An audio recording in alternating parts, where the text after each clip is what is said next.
নমস্কার, ভগবানের বাণী চ্যানেলটিতে আপনাদের সকলকে স্বাগত জানাই। আজ কামিকা একাদশী।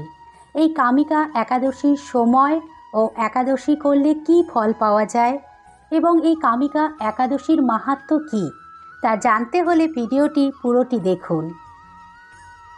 শ্রাবণ মাস 30শে জুলাই সন্ধ্যা 4:45 থেকে কৃষ্ণপক্ষের একাদশী তিথিতে এই একাদশীর অর্থাৎ কামিকা একাদশীর সূচনা হয়েছে। এটি শেষ হবে 31শে জুলাই সন্ধ্যা 3:56 উদয়া তিথি মেনে 31শে জুলাই কামিকা একাদশী ব্রত পালিত হচ্ছে।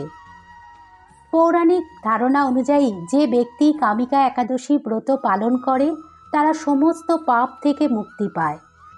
শ্রাবণ মাসে এই একাদশী ব্রত পালন করলে ব্যক্তি নারায়ণের পাশাপাশি শিবেরও আশীর্বাদ লাভ করে। এই একাদশীর দিন ব্রহ্ম মুহূর্তে উঠে স্নান করে ব্রতর সংকল্প নিলে ভালো হয়। একাদশীর দিন সারা দিন পুজো করা যাবে। এই একাদশীর দিন ব্রহ্ম মুহূর্তে উঠে স্নান করে ব্রতর সংকল্প নিলে ভালো হয়। একাদশীর দিন সারা দিন পুজো করা যাবে।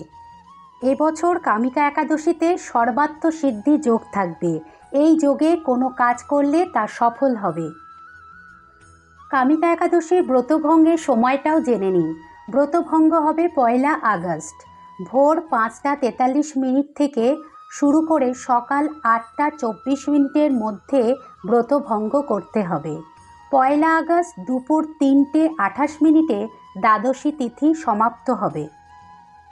এবার জেনে নিন কামিকা একাদশীর মাহাত্ম্য কী।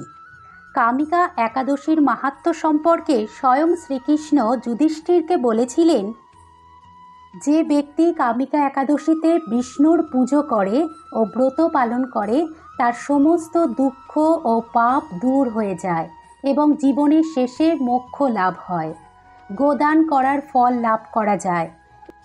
এই একাদশীর ব্রতকথা শুনে ব্যক্তি বাজপেয় যজ্ঞের সমান ফল লাভ করে।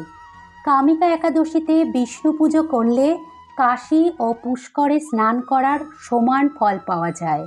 আবার এই ব্রতর প্রভাবে ব্যক্তি কুযোনি থেকে মুক্তি পায়। এই তিথিতে বিষ্ণু পুজোর সময় নারায়ণকে তুলসী পাতা নিবেদন করলে সমস্ত পাপ থেকে মুক্তি পাওয়া যায়।